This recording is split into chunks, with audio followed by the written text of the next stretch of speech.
নমস্কার। কথায় কথায় কথামৃত অনুষ্ঠানের 440তম পর্বে আপনাদের স্বাগত। আপনারা এই অনুষ্ঠান দেখছেন প্রাণারাম বাংলা ইউটিউব চ্যানেলে, যেখানে সপ্তাহের প্রত্যেক দিন সম্প্রচারিত হয়। এই অনুষ্ঠানটি শুরুর সময় থাকে রাত্রি 9টা, আর কোষ্ঠীপাথর প্রাণারাম ইউটিউব চ্যানেলে প্রত্যেক সপ্তাহের শনিবার সম্প্রচারিত হয়। শ্রী শ্রী মায়ের কথা শুরুর সময় থাকে সন্ধে 6টা। এই অনুষ্ঠানে শ্রী শ্রী রামকৃষ্ণ কথামৃততে আজ আমরা প্রবেশ করব নতুন একটি দিনে, যাব নতুন একটি পরিবেশে এবং শুনব শ্রীরামকৃষ্ণের অমৃত বাণী। প্রবেশ করব শ্রী শ্রী রামকৃষ্ণ কথামৃততে, যার সূচনায় কথামৃতকার শ্রীযুক্ত মহেন্দ্রনাথ গুপ্ত বা শ্রীম বা মাস্টার মহাশয় উদ্ধৃত করেছেন, তব কথামৃতং তপ্ত জীবনং কবিভিরীহৃতং কল্মষাপহং শ্রবণমঙ্গলং শ্রীমদাততং ভুবি গৃণন্তি ये ভূরিদা জনাঃ। শ্রীরামকৃষ্ণ ভক্ত সঙ্গে বলরামের বৈঠকখানায় বসিয়া আছেন, সহাস্য বদন। এখন বেলা প্রায় 3টা। বিনোদ, রাখাল, মাস্টার ইত্যাদি কাছে বসিয়া। ছোট নরেনও আসিয়া উপস্থিত হইলেন। আজ মঙ্গলবার 28শে জুলাই 1885 খ্রিস্টাব্দ, 13ই শ্রাবণ 1292, আষাঢ় কৃষ্ণা প্রতিপদ। ঠাকুর বলরামের বাড়িতে সকালে আসিয়াছেন ও ভক্ত সঙ্গে আহারাদি করিয়াছেন। বলরামের বাড়িতে শ্রী শ্রী জগন্নাথ দেবের সেবা আছে, তাই ঠাকুর বলেন বড় শুদ্ধ অন্ন। আমরা আগের দিন অর্থাৎ গতকাল শুনেছিলাম 15ই জুলাইয়ের প্রসঙ্গ। শ্রীরামকৃষ্ণ বলরামবাবুর বাড়িতে উপস্থিত হয়েছিলেন 13ই জুলাই এবং অবস্থান করেছিলেন তাঁরই সাগ্রহ প্রার্থনায় 15ই জুলাই পর্যন্ত। আর এটি হচ্ছে 28শে জুলাইয়ের প্রসঙ্গ। আর শ্রীরামকৃষ্ণ যে বলরামবাবুর বাড়িতে আসতে সম্মত হন, সানন্দে সেখানে অবস্থান করেন, এই সমস্ত প্রসঙ্গে আর বলছেন যে সকালে এসেছেন ও ভক্ত সঙ্গে আহারাদি করেছেন। ঠাকুর বলরামের বাড়িতে সকালে আসিয়াছেন ও ভক্ত সঙ্গে আহারাদি করিয়াছেন। এই প্রসঙ্গেই মাস্টারমশাই অর্থাৎ কথামৃতকার লিখলেন যে বলরামের বাড়িতে শ্রী শ্রী জগন্নাথ দেবের সেবা আছে, তাই ঠাকুর বলেন বড় শুদ্ধ অন্ন। এমনি দক্ষিণেশ্বরের ছাড়া অন্যত্র তিনি তো প্রায় অন্ন গ্রহণ করতেই চাইতেন না, রাত্রিবাস করতেন না, কিন্তু বলরামবাবুর বাড়ি সেখানে একটি সানন্দ ব্যতিক্রম। শ্রীরামকৃষ্ণ বড় ভালোবেসেছেন, আর বলরামবাবু নিজে এবং সপরিবারে তাদের যেন সমস্ত জীবনটি শ্রীরামকৃষ্ণের শ্রীচরণে সমর্পণ করে দিয়েছেন। মাস্টারমশাই লিখছেন, নারায়ণ প্রভৃতি ভক্তেরা বলিয়াছিলেন, নারায়ণ মানে শ্রীযুক্ত নারায়ণ, যিনি মাস্টারমশাইয়ের প্রত্যক্ষ ছাত্র এবং শ্রীরামকৃষ্ণের বিশেষ স্নেহভাজন ভক্ত, মানে ওইটি প্রথম পরিচয়। ঠাকুরের খুবই অন্তরঙ্গ স্থানীয় ভক্ত একজন, আর মাস্টারমশাইয়ের তিনি প্রত্যক্ষ ছাত্র। আর নারায়ণকে ঠাকুর খুব ভালোবেসেছেন, যেমন তেমনি তার জন্য চিন্তাও করেছেন, যেহেতু নারায়ণের বাড়ি থেকে অনেক প্রতিবন্ধক ছিল ঠাকুরের কাছে আসার ব্যাপারে। তো বলছেন নারায়ণ প্রভৃতি, মাস্টারমশাই লিখছেন, নারায়ণ প্রভৃতি ভক্তেরা বলিয়াছিলেন নন্দ বসুর বাড়িতে অনেক ঈশ্বরীয় ছবি আছে। নন্দ বসু বাগবাজারের একজন ধনাঢ্য ব্যক্তি, তার ভাই পশুপতি বসুর কথাও আসবে। আজ তাই ঠাকুর তাদের বাড়ি গিয়া অপরাহ্নে ছবি দেখিবেন। একটি ভক্ত ব্রাহ্মণীর বাড়ি নন্দ বসুর বাটির নিকটে, সেখানেও যাইবেন। ব্রাহ্মণী কন্যা শোকে সন্তপ্তা, প্রায় দক্ষিণেশ্বরে শ্রীরামকৃষ্ণকে দর্শন করিতে যান। তিনি অতিশয় ব্যাকুলা হইয়া ঠাকুরকে আমন্ত্রণ করিয়াছেন, তাহার বাটিতে যাইতে হইবে ও আরেকটি স্ত্রী ভক্ত গনুর মার বাটিতেও যাইতে হইবে। শোকাতুরা ব্রাহ্মণী অন্নপূর্ণা দেবী, তার কথা আমরা কথামৃততে আগে পেয়েছি যে শোক সন্তপ্ত হয়ে তিনি দক্ষিণেশ্বরে ঠাকুরের কাছে উপস্থিত হয়েছেন।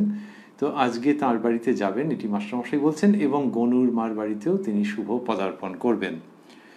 ঠাকুর বলরামের বাটিতে আসিয়াই ছোকরা ভক্তদের ডাকিয়া পাঠান। ছোট নরেন মাঝে বলিয়াছিলেন, ছোট নরেন ইনিও মাস্টারমশাইয়ের ছাত্র নরেন্দ্রনাথ মিত্র এবং ঠাকুরের বিশেষ স্নেহভাজন।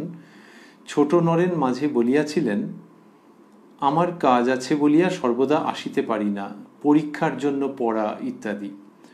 ছোট নরেন আসিলে ঠাকুর তাহার সহিত কথা কহিতেছেন। এবার মান অভিমানের কথা কিছুটা আছে।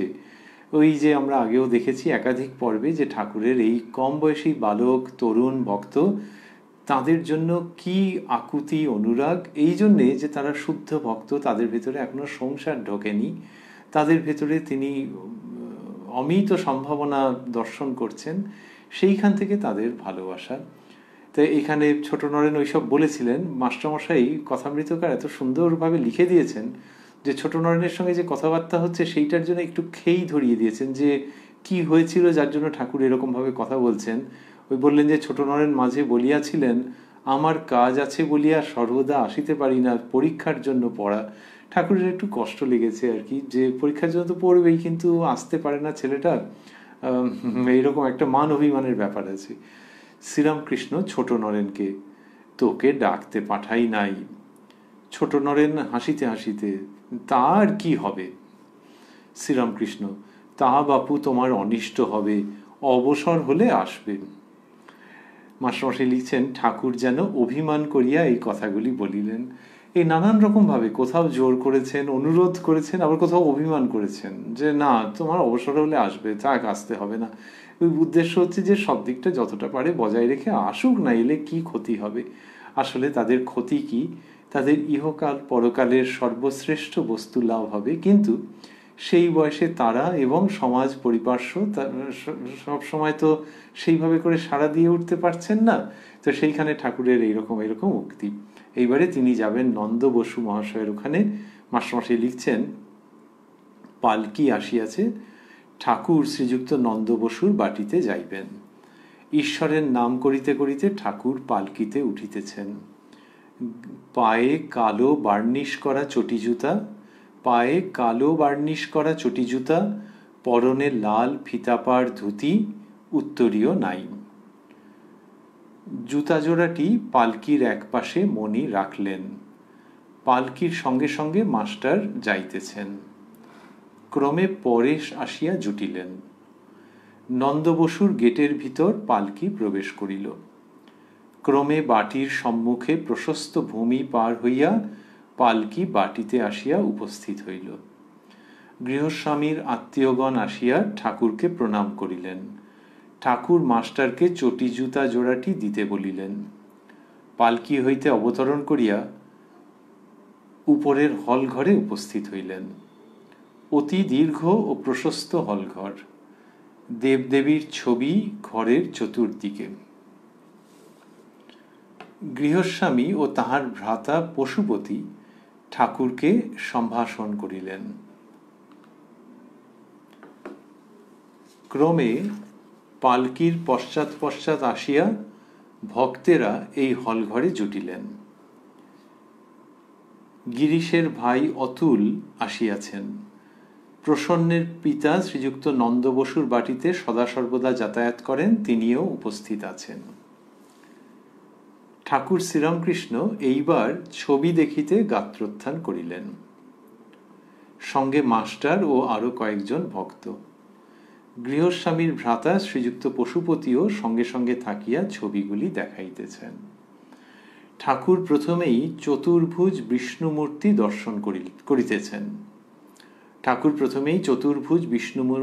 দর্শন করিতেছেন। দেখিয়াই ভাবে বিভোর হইলেন। দাঁড়াইয়াছিলেন, বসিয়া পড়িলেন, কিয়ৎকাল ভাবে আবিষ্ট হইয়া রহিলেন। এই শ্রীরামকৃষ্ণের ভাব যে ওই দেখছেন তো, দেখে সঙ্গে সঙ্গে উদ্দীপন হয়ে যাচ্ছে উপযুক্ত ক্ষেত্রে। শ্রী শ্রী মা বলতেন যে ছায়া কায়া সমান, আর ঠাকুরের এরকম কত ক্ষেত্রে উদ্দীপন হয়েছে। ঈশ্বরীয় নাম শুনে, ঈশ্বরীয় পট বা মূর্তি দর্শন করে। নন্দ বসু মহাশয়ের বাড়িতে প্রথমেই চতুর্ভুজ বিষ্ণুমূর্তি দর্শন করেছেন, দেখেই ভাবে বিভোর হলেন এবং কি হলো, দাঁড়াইয়াছিলেন, বসিয়া পড়িলেন। তার মানে শরীরকে আর তিনি কন্ট্রোলে রাখতে পারছেন না, রাখতে চাইছেনও না, যেন ভাবের এমনই অবস্থা যে শরীরকে নিয়ন্ত্রণে রাখতে পারছেন না এবং দাঁড়িয়েছিলেন, বসে পড়লেন। কিয়ৎকাল ভাবে আবিষ্ট হইয়া রহিলেন। হনুমানের মাথায় হাত দিয়া, এবার আরেকটি ছবি, হনুমানের মাথায় হাত দিয়া শ্রীরাম আশীর্বাদ করিতেছেন। হনুমানের দৃষ্টি শ্রীরামের পাদপদ্মে। ঠাকুর শ্রীরামকৃষ্ণ অনেকক্ষণ ধরিয়া এই ছবি দেখিতেছেন, ভাবে বলিতেছেন, আহা আহা। তৃতীয় ছবি, বংশীবদন শ্রীকৃষ্ণ কদমতলায় দাঁড়াইয়া আছেন। চতুর্থ, বামনাবতার, ছাতি মাথায় বলির যজ্ঞে যাইতেছেন। শ্রীরামকৃষ্ণ বলিতেছেন, বামন, এবং এক দৃষ্টে দেখিতেছেন। এইবার নৃসিংহ মূর্তি দর্শন করিয়া ঠাকুর গোষ্ঠের ছবি দর্শন করিতেছেন। শ্রীকৃষ্ণ রাখালদের সহিত বৎসগণ চড়াইতেছেন। শ্রী বৃন্দাবন ও যমুনা পুলিন। মণি বলিয়া উঠিলেন, চমৎকার ছবি। শ্রীরামকৃষ্ণের কোনো মন্তব্য নেই, যা যা তিনি দেখছেন, দর্শন করছেন, মাস্টারমশাই লিখেছেন, আর এখানে তার নিজের ভেতরের আবেগ প্রকাশ করলেন, বললেন চমৎকার ছবি। সপ্তম ছবি দেখিয়া ঠাকুর বলিতেছেন, ধূমাবতী। অষ্টম ষোড়শী, নবম ভুবনেশ্বরী, দশম তারা, একাদশ কালী। এই সকল মূর্তি দেখিয়া ঠাকুর বলিতেছেন, এসব উগ্রমূর্তি, এসব মূর্তি বাড়িতে রাখতে নাই। এ মূর্তি বাড়িতে রাখলে পূজা দিতে হয়, তবে আপনাদের অদৃষ্টের জোর আছে, আপনারা রেখেছেন। শ্রীরামকৃষ্ণ এইসব মূর্তি বাড়িতে না রাখতে বলছেন, বললেন উগ্রমূর্তি বাড়িতে রাখলে পুজো দিতে হয়, তবে আপনাদের অদৃষ্টের জোর আছে। তার মানে পূর্ব কর্ম এমন আছে যে যেখানে কিনা আপনারা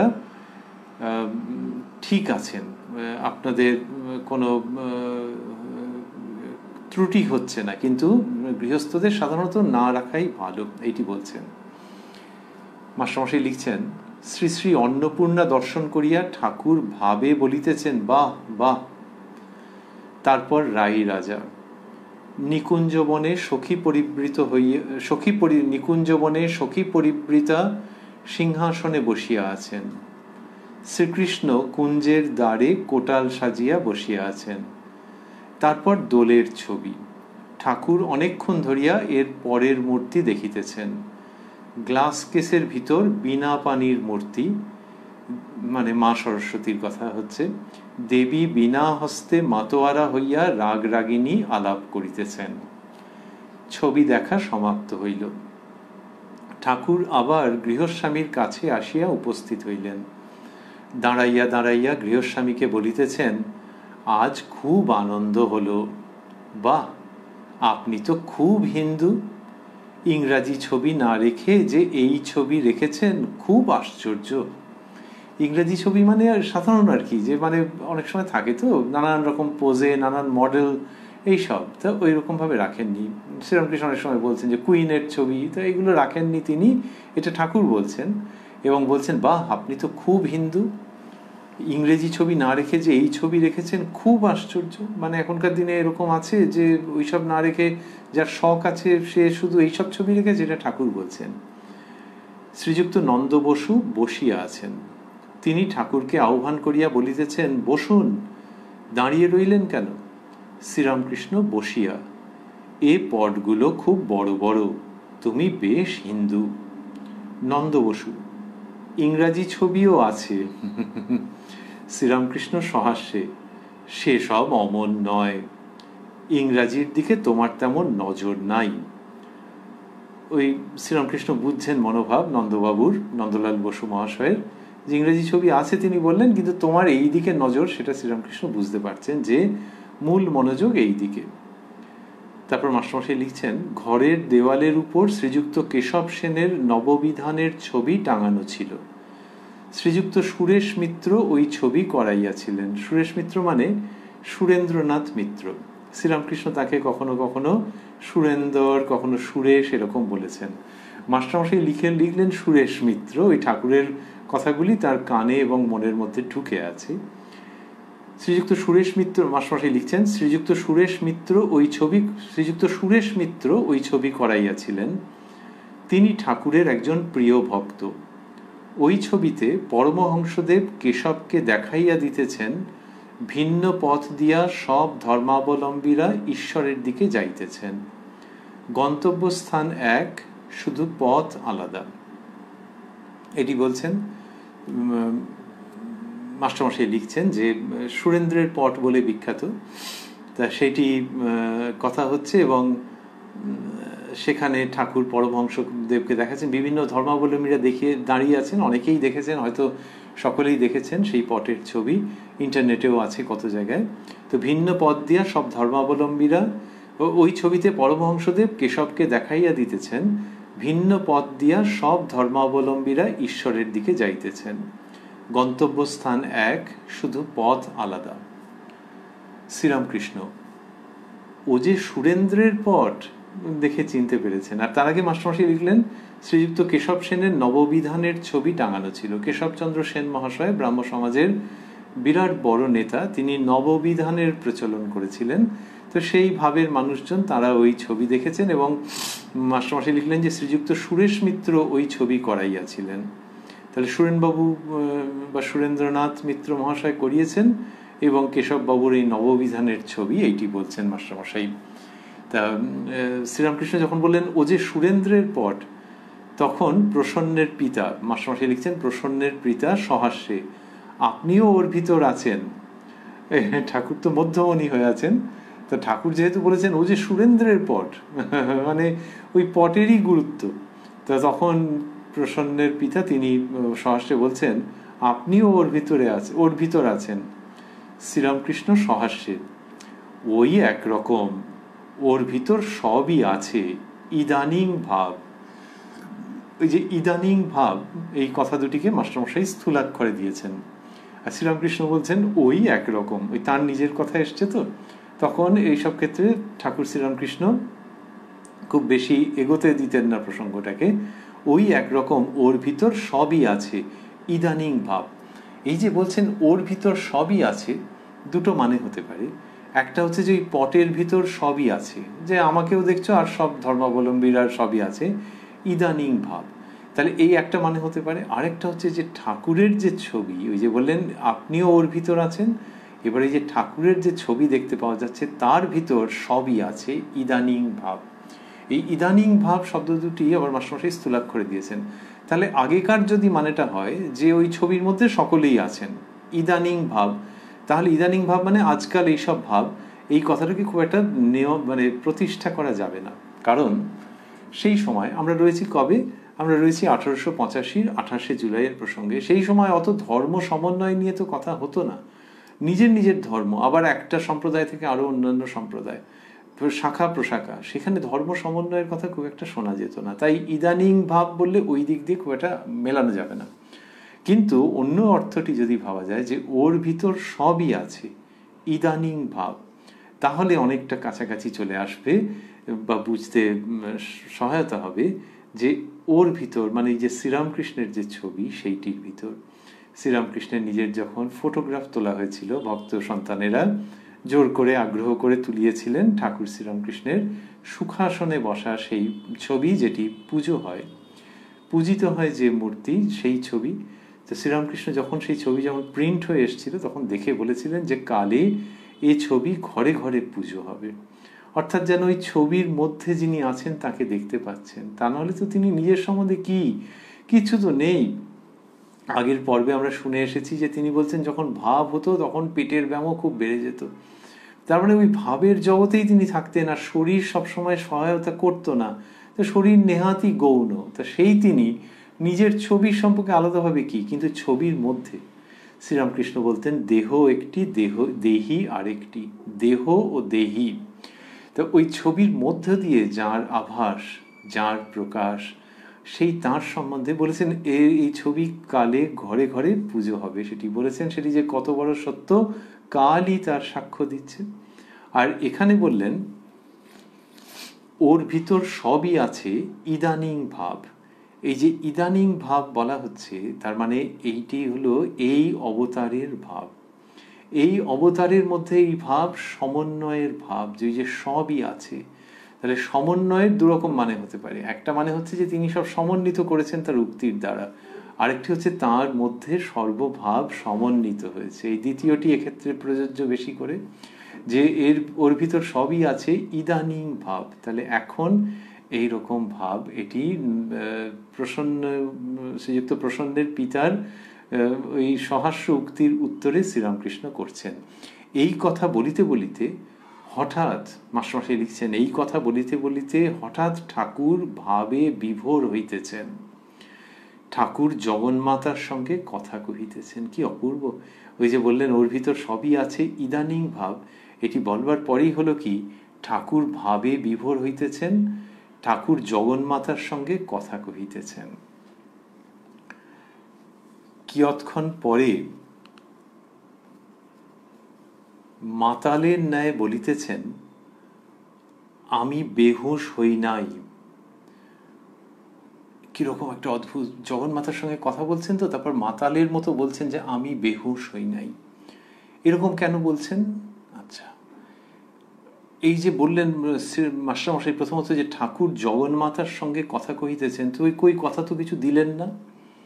দুটি সম্ভাবনা আছে। একটি হচ্ছে যে তিনি যা বলেছেন সেটা মাস্টারমশাই দেননি, কিন্তু সেই সম্ভাবনাটা কম, যে কেনই বা দেবেন না। তাহলে আরেকটা কি, আরেকটা হচ্ছে যে ঠাকুর ভাবে কথা বলছেন এবং মাস্টারমশাই বুঝতে পারছেন যে জগন্মাতার সঙ্গে কথা হচ্ছে। সে আবার কি, যে যদি উচ্চারিত শব্দ না থাকে তাহলে দেখে বুঝলেন? ওই ঠাকুরের অঙ্গ লক্ষণ, তার ভাব সকল দেখে মাস্টারমশাই অনেকটাই তো বুঝতে পারতেন কথামৃতে তার বহু স্বাক্ষর আছে। মাস্টারমশাই শ্রীরামকৃষ্ণের কাছে দক্ষিণেশ্বরে প্রথম উপস্থিত হয়েছেন 1882 ফেব্রুয়ারি মার্চের দিকে, আর এটি 1885 জুলাই মাস। তার মানে 3 বছরের বেশি, 3.5 বছরের কাছাকাছি কথা হচ্ছে। তো এর মধ্যে তিনি ঠাকুরকে যতটা দর্শন করেছেন, তাকে অনুধাবন করেছেন, তাতে মনে হয় যে তিনি অনেকটাই বুঝতে পারতেন যে ঠাকুর কার সঙ্গে কথা বলছেন, কি হচ্ছে ইত্যাদি। তো সেইখানে তিনি যখন বলছেন, মাস্টারমশাই যখন লিখছেন যে ঠাকুর জগন্মাতার সঙ্গে কথা কহিতেছেন, তখন শ্রীরামকৃষ্ণ যদি কোনো কথা আলাদাভাবে শ্রাব্য কোনো কথা উচ্চারণ করে নাও থাকেন, শ্রুতিগোচর কোনো কথা উচ্চারণ করে নাও থাকেন, তাহলেও মাস্টারমশাই সেটি অনুমান করছেন বলেই আমাদের মনে হয়। এবং সেখান থেকে অনুমান মানে নিশ্চিত রূপে, যার জন্য বললেন ঠাকুর জগন্মাতার সঙ্গে কথা কহিতেছেন। তারপরে কি হলো, ওই যে বলছেন যে কিয়ৎক্ষণ পরে মাতালের ন্যায় বলিতেছেন, ঠাকুর এরকম মাতালের মতো বলছেন আমি বেহুশ হই নাই। অপূর্ব বর্ণনা মাস্টারমশাইয়ের, যে কেউ মদ খেয়েছেন, এমনিতে হাসির দৃশ্য, যে মদ খেয়েছেন আর বলছে আমি কিন্তু মাতাল হইনি, এরকম বলছেন। লোকে দেখে আসবে যে কি আর বলে দিতে হবে, বোঝাতে হবে কিছু, তা যে কি অবস্থা দেখো, এরকম ভাবে বলছে। শ্রীরামকৃষ্ণ ভাবেতে ওইরকম বলছেন আমি বেহুশ হই নাই। এই যে বলছেন, মাস্টারমশাই লিখলেন মাতালের ন্যায় বলিতেছেন, তা ওই কথাটা তো একটা কেমন যেন, কিন্তু সেটা সত্ত্বেও ভগবান শ্রীরামকৃষ্ণ সম্পর্কে মাস্টারমশাই এই শব্দ প্রয়োগ করছেন। তার কারণ ঠাকুর শ্রীরামকৃষ্ণই তো এরকম বলেছেন, ঈশ্বরীয় সুরাপানের কথা বলেছেন। বলেছেন আনন্দ 3 রকম, বিষয়ানন্দ, ভজনানন্দ, ব্রহ্মানন্দ। গৃহী মানুষকে বলেছেন তোমরা সংসারে থাকবে কিন্তু একটু গোলাপি নেশা করে থেকো। এই ঈশ্বরীয় আনন্দ, এটার কথা বলছেন। মাস্টারমশাই একবার তার বন্ধুকে নিয়ে এসছেন ঠাকুরের কাছে, আর বলেছেন যে যেখানে যাব সেখানে মদ আছে, সেই মদের দোকান, সেইখানে তোমায় নিয়ে যাব, এরকমভাবে বলেছেন।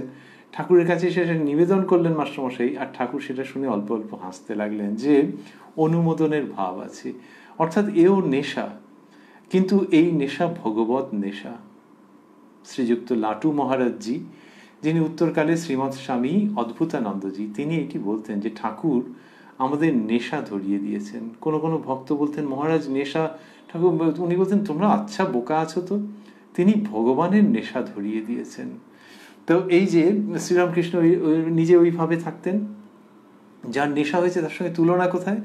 তুলনা হচ্ছে যে একটা গভীর আনন্দ এবং খুব নিবিড় আনন্দ। আর কি, আর হচ্ছে যে বাইরের জগৎ ভুল হয়ে যাচ্ছে। তাহলে অমিল কোথায়? অমিল হচ্ছে এখানেই যে যিনি ওই অর্থে নেশা করেছেন, মদ্যপান করেছেন, তিনি যে জগৎটাতে চলে যাচ্ছেন সেই জগৎটা সত্য নয়, বলা হয় ইউফোরিয়া। আর সেই জগৎ থেকে যখন ফেরেন তখন খুব করুণ অবস্থা হয়, লোকে তাকে দেখে করুণা করে। কিন্তু শ্রীরামকৃষ্ণ যেটি করছেন সেটি হচ্ছে যে এই যে নেশার মধ্যে তিনি থাকছেন, এই নেশা, ঈশ্বরীয় নেশায় যে জগতে যাচ্ছেন, কখনো লীন হয়ে যাচ্ছেন, কখনো যেন প্রায় লীন হচ্ছেন, সেই জগৎটা সত্য তো বটেই। এই যে জগৎকে আমরা দেখি, ইন্দ্রিয়ের সাহায্যে বুঝি, অনুভব করি, তার থেকে অনেক বেশি সত্য, বা ওটাই সত্য জগৎ। এটা আপাত প্রতীয়মান জগৎ, এই একটি। আরেকটি হচ্ছে ওখান থেকে যখন প্রত্যাবর্তন করছেন তখনও ভারী মধুর, যে ওখান থেকে প্রত্যাবর্তন করতে চাইছেন না, এবং যখন করছেন তারপরে যে কথাগুলি বলছেন সেগুলি যেন মধু মাখা।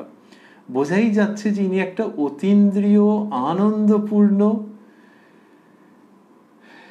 ঘন আধ্যাত্মিকতার জগৎ থেকে প্রত্যাবর্তন করেছেন। তাই তার কথার মধ্যে একটা যেন অন্য রকমের, আগেও বলছিলেন কিন্তু এখন যেন একটা বিশেষ রকমের সুর ও সৌরভ সংযোজিত হয়ে গেছে। এইটা ওই যে ব্যক্তি সাংসারিক অর্থে, তার সঙ্গে এই বিরাট তফাৎ। কিন্তু না হলে মাতালের মতো, এমনকি কথাবার্তা পর্যন্ত জড়িয়ে জড়িয়ে যাচ্ছে। শ্রীরামকৃষ্ণ শ্রী শ্রী মাকে, তাঁর সহধর্মিনী জননী শারদামণি আমাদের, তাকে একবার বলেছিলেন যে ওগো আমি কি মদ খেয়েছি? তখন মা বলছেন, না গো, তুমি মা কালীর ভাবামৃত খেয়েছো। শ্রীরামকৃষ্ণের এমনই একটা অদ্ভুত অবস্থা যে তার মনে হচ্ছে যে এইরকম যে একটা তার ভেতর থেকে কথাগুলো জড়িয়ে জড়িয়ে বেরোচ্ছে, পা ঠিক মতো পড়ছে না। এরকম কত দৃশ্য আছে যে একবার এদিকে পড়ছে, একবার ওদিকে পড়ছে। তা সেই রকম ক্ষেত্রে তিনি ওরকম জিজ্ঞেস করেছেন সহধর্মিনীকে, যে যেন নিজেই কিরকম একটু বিভ্রান্ত, যে ওগো আমি কি মদ খেয়েছি? তো মা বলছেন, তুমি মা কালীর ভাবামৃত খেয়েছো। এইটা হচ্ছে শ্রীরামকৃষ্ণের সঙ্গে মাতালের প্রসঙ্গটার যে সাদৃশ্য। আর এখানে আমরা দেখছি যে মাস্টারমশাই লিখছেন যে কিয়ৎক্ষণ পরে মাতালের ন্যায় বলিতেছেন, আমি বেহুঁশ হই নাই। এইটা কেন বলছেন যে বেহুঁশ হই নাই? এটিও ভারী চমৎকার। উনি বেহুঁশ হওয়া কাকে বলেন? বেহুঁশ হওয়া বলেন উনি যে যেখানে কিনা উনি দেখেন যে ওই ঈশ্বরীয় সত্তার সঙ্গে লীন হয়ে যাচ্ছেন, সেইখানে উনি বলেন যে বেহুঁশ হওয়া, যে ঈশ্বরীয় সত্তায় একেবারে তিনি মগ্ন হয়ে যাচ্ছেন এবং এই জগতের সম্পর্কে তার কোনো হুঁশ থাকছে না। তো সেটা তো যুগ যুগান্ত ধরে সাধক সাধিকার পরম বাঞ্ছিত ধাম। শ্রীরামকৃষ্ণ ওই যে সত্তার সঙ্গে মিলিত হয়ে যাচ্ছেন, অদ্বৈত সত্তার সঙ্গে মিলিত হলে তো সেটা একটা কিছুটা বোঝা যায়, এমনকি দ্বৈতভাবেও যখন দেখছেন, মায়ের মধ্যে যখন তিনি লীন হয়ে যাচ্ছেন, সেইটাকে বলেন বেহুঁশ হওয়া। তার মানে কি, যে হুঁশ হারানো, এই জগৎ সম্পর্কে হুঁশ হারানো, এবং ওই বেহুঁশ হয়ে তিনি বেশিক্ষণ থাকতে চান না। কি অপূর্ব এই সমস্ত ভাব! এক্ষুনি আমরা তার মধ্যে আসবো।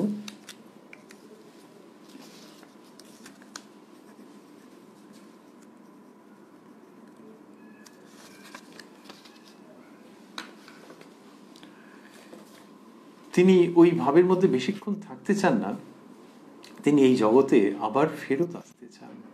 এটি কি চমৎকার! এবং ফেরত আসতে চান কেন? তিনি নিজেই বলছেন যে ভক্তি ভক্ত লয়ে থাকা। তাই ওই ঈশ্বরীয় গভীর আনন্দের মধ্যে মায়ের কাছেই, মায়ের সঙ্গে এক হয়ে থাকা, সেটাও তিনি চান না। তার একটা সত্তা যেন চায় যে এই জগতে চলে আসতে। তো একটা সত্তা এই জগতে চলে আসতে সেইটি যেন স্ট্রাগল করে। এই অপূর্ব জগতের সংবাদ, যেটি শ্রীরামকৃষ্ণের জীবনী অনুসরণ অনুগমন করলে বোঝা যায় কত কত, যে তিনি ভক্তদের কাছে চলে আসতে চাইছেন। তাহলে এই অবতরণ করছেন, আবার মন মাঝে মাঝে ওইখানে লীন হয়ে যাচ্ছে। তিনি বলতেন অনুলোম বিলোম। অনুলোম মানে হচ্ছে, শাস্ত্রে আছে, আর শ্রীরামকৃষ্ণ এই প্রসঙ্গটিকে বিভিন্ন সময় বলে এটিকে চমৎকার একটি ব্যঞ্জনায় স্থাপন করেছেন। অনুলোম মানে হচ্ছে যে লীলা থেকে নিত্যে মন উঠে যাওয়া, আর সেই নিত্য থেকে লীলায় মন প্রত্যাবর্তন করা, সেটির নাম হচ্ছে বিলোম। তো শ্রীরামকৃষ্ণ বলছেন অনুলোম বিলোম।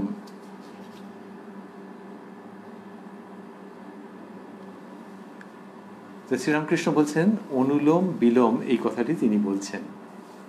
তা এই তিনি যে চলে যাচ্ছেন মায়ের কাছে, আবার যেন সেই জগৎ থেকে ফিরছেন, অতীন্দ্রিয় সেই পরম সত্তায় উপনীত হচ্ছেন, আবার সেখান থেকে ফিরছেন এবং ফেরার জন্য প্রযত্ন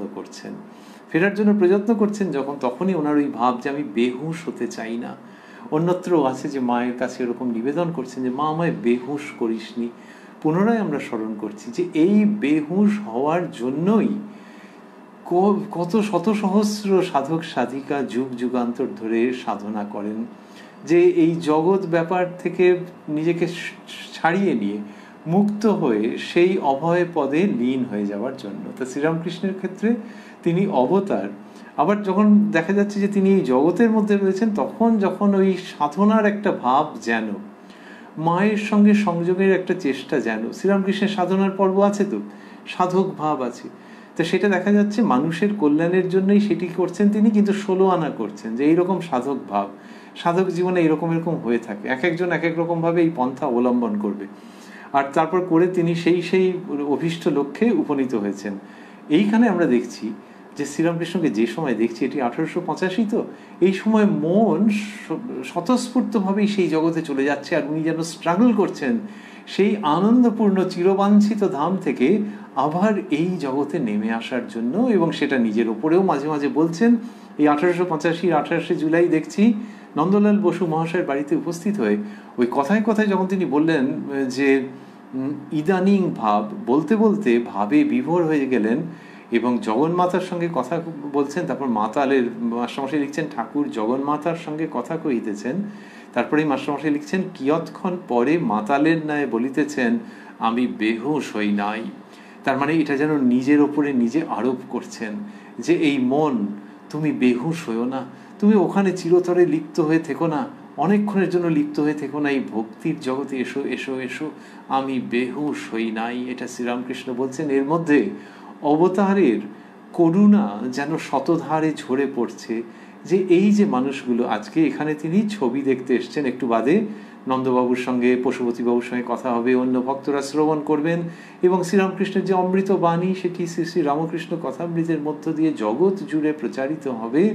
সেখানে ওই জগতের শ্রেষ্ঠ সত্যের সমস্ত প্রসঙ্গ আছে, মানুষের জীবনের আত্যন্তিক কল্যাণের উপস্থাপনা আছে। সেইটা শ্রীরামকৃষ্ণের অবতরণের দেহধারণের উদ্দেশ্য। সেই জন্য আমি বেহুশ হই নাই। মাস্টারমশাই লিখছেন বাড়ির দিকে দৃষ্টি করিয়া বলিতেছেন বড় বাড়ি, এতে কি আছে, ইট কাঠ মাটি। ওই যে মনটা ওই জায়গায় চলে গেছে, তো গিয়ে এই জগতে আর নামতে চাইছে না, তো ওইখানে লীন হতে চাইছে, শ্রীরামকৃষ্ণ এখানে আনতে চাইছেন। আর সেই সময় ওই বিচার বৈরাগ্যের পূর্ণ মাত্রা তার মধ্যে কাজ করছে, এবং ওখানে বলছেন বড় বাড়ি, ওই নন্দ বসুর মহাশয়ের বিরাট বড় বাড়ি, বলছেন এতে কি আছে, ইট কাঠ মাটি। অর্থাৎ বাড়ির সঙ্গে, বিরাট বড় বাড়ি, রাজকীয় ব্যবস্থা বলা হয় তো অনেক সময় মানুষে বলে, তো ওর সঙ্গে যে ভাবটা রয়েছে সেই ভাবটাকে প্রশমিত করছেন, নিউট্রালাইজ করছেন। যেহেতু ওই আবার আমরা ভাবছি অনুলোম বিলোম, মন ওই জগৎ থেকে এই জগতে যখন নামছে, তখন বড় বাড়ি, ওই রাজকীয় ভাব, ওই রজগুণের যে একটা আভাস, সেইটা যেন শ্রীরামকৃষ্ণের কাছে অসুবিধার হচ্ছে, অস্বস্তির হচ্ছে, এবং সেখানে তিনি বিচার এর কথা বলছেন যে বড় বাড়ি, এতে কি আছে, ইট কাঠ মাটি, এরকমভাবে বললেন। কি অপূর্ব! কিন্তু এদের প্রতি তার ভালোবাসা রয়েছে, এরপরেই তো সমস্ত প্রসঙ্গ রয়েছে। কিন্তু ওই পূর্ণ প্রাপ্তির জগৎ থেকে এই জগতে আরোহণের সময় যে বাধাটা হচ্ছে, চাক্ষুষ দেখতে পাচ্ছেন তো, সেইটাকে প্রশমিত করছেন এই কথার দ্বারা। সেই জন্যই তো বলা হয় যে কথা নয় কথারূপ অমৃত, এই অমৃতের দ্বারা সমস্ত দোষ কেটে যায়।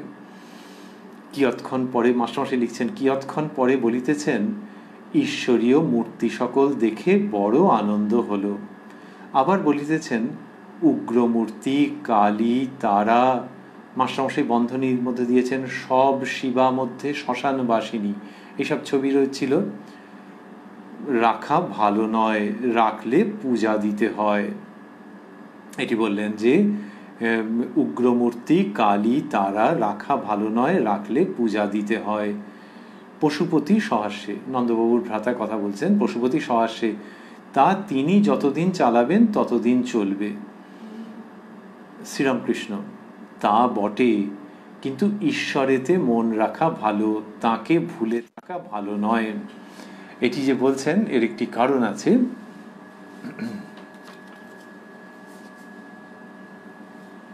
এটি লিখলেন যে এর একটা কারণ আছে, সেটি হচ্ছে যে ওই যে বলছেন ঈশ্বরেতে মন রাখা ভালো, তাকে ভুলে থাকা ভালো নয়। সেটির কারণ হলো যে ওই যে ওই বিভিন্ন ছবি রেখেছেন এবং শ্রীরামকৃষ্ণ বলছেন এগুলি রাখা ভালো নয়, বলছেন যতদিন চালাবেন ততদিন চলবে, এই যে একটা ক্যাজুয়াল ভাব এবং ওই যে ছবিগুলো রেখেছেন সেইটি নিয়ে শ্রীরামকৃষ্ণ এই কথাটা বলছেন। তার মানে হচ্ছে যে পুরো মনটা ঈশ্বরেতে দাও, be serious, don't be casual. ওই যে ছবিগুলো রেখেছেন, আচ্ছা তাতে গৃহীর রাখা ভালো নয়, কিন্তু যতদিন চালাচ্ছেন চলবেন, এর মধ্যে যে একটা ক্যাজুয়াল ভাব শ্রীরামকৃষ্ণ লক্ষ্য করেছেন, যে তোমার সিরিয়াসনেসটা কোথায়। তিনি সব মানুষের কাছে সেই সিরিয়াসনেস চান, সেই সম্বন্ধে এটি বলছেন।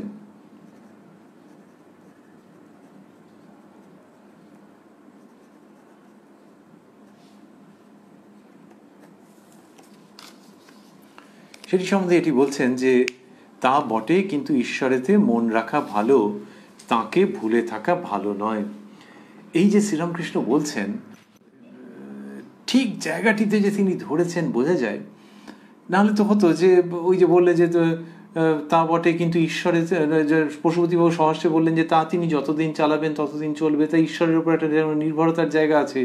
এর মধ্যে হ্যাঁ একটু সিরিয়াসনেসের অভাব আছে, কিন্তু শ্রীরামকৃষ্ণ বলছেন যে তা বটে কিন্তু ঈশ্বরেতে মন রাখা ভালো, তাকে ভুলে থাকা ভালো নয়। এই যে কথাটা বলছেন হঠাৎ করে, এইটে যে কত প্রয়োজনীয়, যে এদের মন প্রস্তুত হতে কিছু কিছু বাকি আছে এবং কিছু কিছু ধারণার সীমাবদ্ধতা আছে, সেটা এর পরেই বোঝা যাচ্ছে। কারণ নন্দ বসু বলছেন ওই কথা শুনে যে তাতে মতি কই হয় শ্রীরামকৃষ্ণ, তাঁর কৃপা হলে হয়। নন্দ বসু, তাঁর কৃপা কই হয়, তাঁর কি কৃপা করবার শক্তি আছে? এই কথাটা হঠাৎ করে বললেন, আরে বাবা, তাহলে এর মনের মধ্যে কি চিন্তা ভাবনাগুলো জট পাকিয়ে আছে। তাঁর কৃপা কই হয়, তাঁর কি কৃপা করবার শক্তি আছে? তখন শ্রীরামকৃষ্ণ বুঝিয়ে বলছেন, ওই ঠিক ডাক্তার যেন জানেন যে কোন জায়গাটা কি ওষুধ প্রয়োগ করতে হয়। একটি শাস্ত্র সম্পর্কে বলা হয় যে একটু যেন বাড়িয়ে নিয়ে তারপর কমানো হয়। তো শ্রীরামকৃষ্ণ ওই ঠিক ওই প্রসঙ্গটাকে ইনি বাড়িয়ে নেননি, কিন্তু ঠিক ওই প্রসঙ্গটাকে টেনে এনেছেন এবং নন্দ বসু মহাশয়ের মুখ দিয়ে এইরকম একটা কথা বলে বেরোলো, এইটাকে তিনি অ্যাড্রেস করছেন। এটা যে শুধু নন্দ বসুকে অ্যাড্রেস করছেন তাই নয়, এই যে আমরা ভাবছিলাম যে কথামৃতের মাধ্যমে কত মানুষের কাছে যাচ্ছে, তো গেছে, যাচ্ছে এবং যাবে। তো যাদের মনের মধ্যে এই ধরনের সংশয় হয়তো রয়েছে, সেগুলি সমস্ত শ্রীরামকৃষ্ণের উক্তির দ্বারা অ্যাড্রেসড হচ্ছে, সেগুলি নিরসন হচ্ছে। এই যে নন্দ বসুর সঙ্গে এই যে কথোপকথনগুলো চলবে, এইটাতে একটু দীর্ঘ আছে, একটু সময় লাগবে, ভারী চমৎকার। কিন্তু নন্দ বসু মহাশয় নিজের পয়েন্টে অনেকটা লিঙ্গার করছেন এবং শ্রীরামকৃষ্ণের সঙ্গে কথা বলছেন, তিনি ধৈর্য সহকারে সেগুলির কি সুন্দর উত্তর দিচ্ছেন, সেগুলোর জন্য যে সময় লাগবে, সেই কারণে শ্রীরামকৃষ্ণের কৃপা সাপেক্ষে এই অনুষ্ঠানে আমরা শুনবো সেসব আগামীকাল এই প্রাণারাম বাংলা ইউটিউব চ্যানেলে, যেখানে সপ্তাহে 7 দিনই সম্প্রচারিত হয় এই কথায় কথায় কথামৃত অনুষ্ঠানটি। শুরুর সময় থাকে রাত্রি 9টা, আর কোষ্ঠীপাথর প্রাণারাম ইউটিউব চ্যানেলে প্রত্যেক সপ্তাহে শনিবার সম্প্রচারিত হয় শ্রী শ্রী মায়ের কথা। শুরুর সময় থাকে সন্ধে 6টা। আমরা রয়েছি উদ্বোধন কার্যালয়ে প্রকাশিত শ্রী শ্রী রামকৃষ্ণ কথামৃতের 877 পৃষ্ঠায়, রয়েছি 28শে জুলাই 1885-তে নন্দ বসু মহাশয়ের গৃহে, শ্রীরামকৃষ্ণ যেখানে শুভাগমন করেছেন সেইখানে। আর শেষ করতে করতে আমরা ভাবছি যে তিনি যে ছবি দেখছেন, এটি করতে করতে ওই যে ঘটনাটি ঘটলো, যে শ্রীরামকৃষ্ণ শ্রীযুক্ত প্রসন্নের পিতা বললেন আপনিও ওর ভিতরে আছেন।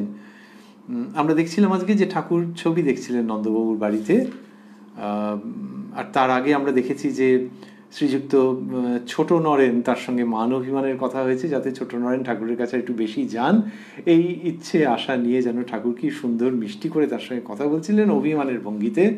আর তারপরেই তিনি নন্দ বসু মহাশয়ের বাড়িতে গিয়ে ছবি দেখছিলেন, সেখানে সুরেন্দ্রের পট দেখলেন যার মধ্যে তিনি রয়েছেন, এবং সেখানে বললেন ইদানিং ভাব। আর এইটি বলতে বলতে ঠাকুর ভাবে বিভোর হইতেছেন। এই যে ইদানিং ভাব, তার মানে ঠাকুর যে আবির্ভূত হয়েছেন সেইখানে এই সমস্ত সমন্বয় ঘটে চলেছে, এটাই ইদানিং ভাব। স্বামী বিবেকানন্দ বলতেন শ্রীরামকৃষ্ণ সম্পর্কে, তিনি বলেছেন the latest and the most perfect, যত যত অবতার এসছেন তাদের মধ্যে latest and the most perfect সেটাই শ্রীরামকৃষ্ণের ইদানিং ভাব। এটা ইদানিং আবার তিনি সেই মায়ের সঙ্গে একীভূত হয়ে যাচ্ছেন তার ধ্যানের জগতে, সেটি তো চিরন্তন। তাহলে এই চিরন্তন এবং যেটি বর্তমান ইদানিং, এই দুটোর অদ্ভুত সমন্বয় শ্রীরামকৃষ্ণ।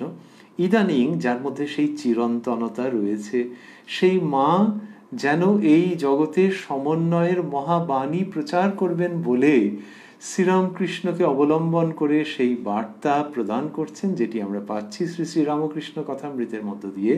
তাই ভাবছি যে যিনি কিনা বলছেন আমি বেহুশ হই নাই, তিনি বড় ইদানিং কালের মূর্তি। স্বামী বিবেকানন্দের শ্রীমুখের কথা অনুযায়ী the latest and the most perfect, এবং সেই তাঁরই মধ্য দিয়ে সেই শাশ্বত সনাতন আধ্যাত্মিকতা কথা বলছে, মূর্ত হচ্ছে। আমরা শুনে আনন্দিত হচ্ছি, ঋদ্ধ হচ্ছি, এবং আমাদের জীবন পরিপূর্ণ হচ্ছে তাঁরই কৃপায়। ওং নিরঞ্জনং নিত্যম অনন্ত রূপং ভক্তানুকম্পা ধৃত বিগ্রহং বৈ ঈশাবতারং পরমেশমিদ্যং তং রামকৃষ্ণং শিরসা নমামহ।